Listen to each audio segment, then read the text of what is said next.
Hello everybody, welcome back to the HardReset.Info channel. In today's video, I'll show you how to easily fix your Motorola Razr Fold not charging or charging slowly.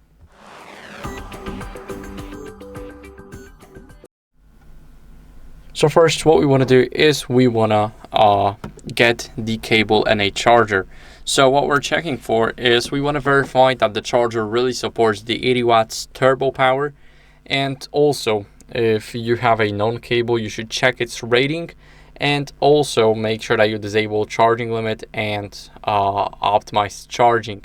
So first, we're gonna put our USB-C cable in, and as you guys can see, turbo power connected. So I know for a fact that my cable is verified to charge my Motorola Razr Fold with 80 watts turbo power.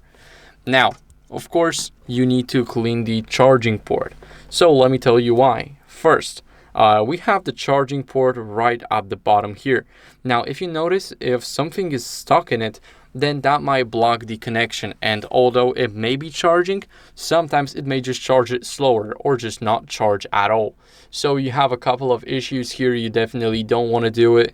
And now what you guys want to do is go over and after cleaning the USB-C port, we're going to go over and simply restart the phone.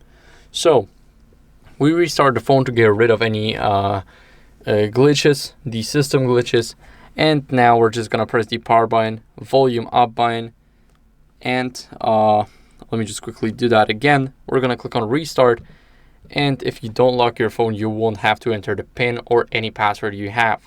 So the phone is now restarting, and I'll see you guys in a second once it's done.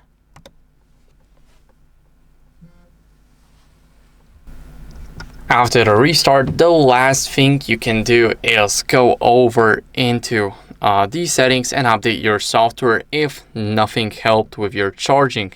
So what are we going to do here is we're going to open up the settings app. Once everything loads up on our phone, we're going to go to the settings, and in the settings here, what are we going to do is we're going to scroll down until we see system updates. Here, make sure that you have Wi-Fi enabled, and we're going to click check for updates. As you guys can see, everything looks good for me. I'm on the latest version of the software, but if you're not, then I recommend you updating, since older versions tend to have a lot more glitches than the new ones. So that's it for the video. Thank you guys for watching. If you enjoyed this video, then make sure to leave a like, subscription, and a comment, and I'll see you in the next one. Bye.